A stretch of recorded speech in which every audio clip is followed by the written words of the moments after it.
The first piece from Infinite Divisions that I chose is called To My Daughter by Alma Villanueva on page 141. And this one, it actually says who it's addressed to, and it says, "To my daughter, bringer of life." And I think that represents the poem well, because what I got from the poem is that it's this woman showing her love and appreciation to her daughter for giving her life, like her daughter, and learning and growing and loving her daughter is what fulfilled this woman's life. But at the same time, she expresses a sadness and a longing for her daughter to always be with her. And although she's proud of her daughter and like who her daughter has become, she misses having the companionship, I think, of like always having her daughter to take care of and grow with and learn with. A couple examples of this are at the beginning, she says, "My daughter's body sings round and womanly. Where's the skinny girl with wounds on her knees? Here, my daughter, here."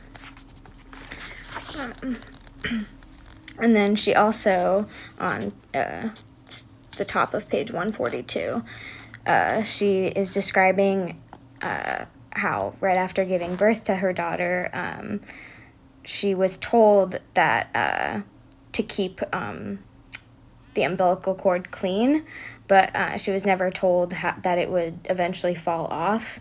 And so that just me being in nursing reminded me of what I spoke on in last week's video of just like the healthcare discrepancy of equality, essentially, and like the kind of care that you're going to be given and the education that you're going to be given depending on the way you look.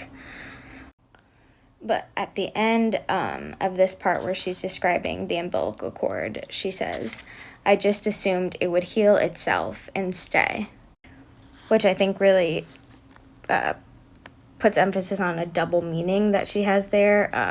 Like she was talking about the umbilical cord, I assumed it would just heal itself and stay, but also talking about her daughter and how I think she's kind of was like unprepared of like how she would feel when her daughter finally grew up. And she says at the end, "I wonder how you grew, daughter/woman, unthinkingly."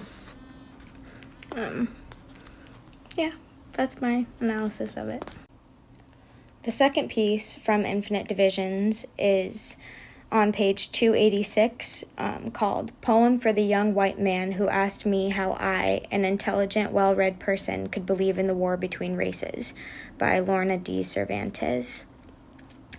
And this poem is overall just about how ultimately there is a huge amount of conflict between races in the United States, even though because, you know, in terms of like laws and things like that, everyone's supposed to be treated equal. It's just absolutely not there at all. So I'm going to read like the middle part of this poem. "Do you think I can believe in a war between races? I can deny it, I can forget about it, when I am safe, living on my own continent of harmony and home, but I am not there. I believe in revolution, because everywhere the crosses are burning, sharp-shooting goose-steppers round every corner. There are snipers in the schools.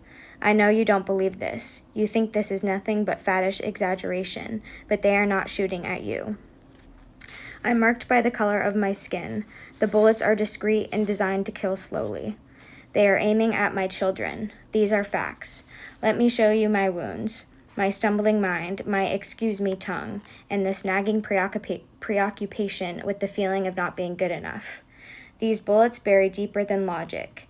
Racism is not intellectual. I cannot reason these scars away."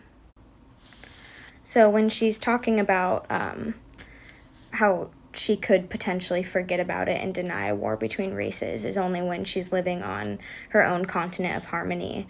And I think this is kind of an imaginary place for her, like a place where she can call home and be fully accepted and also have a good quality of life. And then I really appreciated the line that says, the bullets are discreet and designed to kill slowly, because I think that really puts emphasis on the effect of microaggressions, and how it's discreet, but those all add up and have a huge effect on you. And then the poem ends with her saying, "Every day I am deluged with reminders that this is not my land, and this is my land. I do not believe in the war between races, but in this country there is war."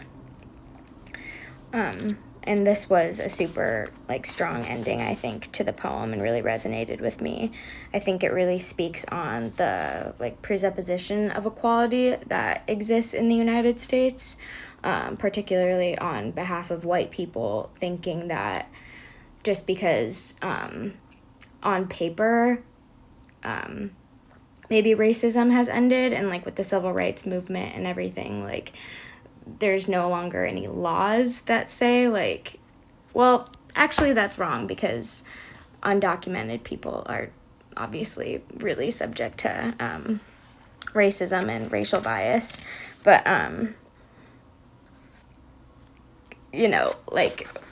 for example, slavery, when slavery ended, racism didn't end, but there's a really persistent attitude that just because all races are equal on paper, if you're documented, I should say,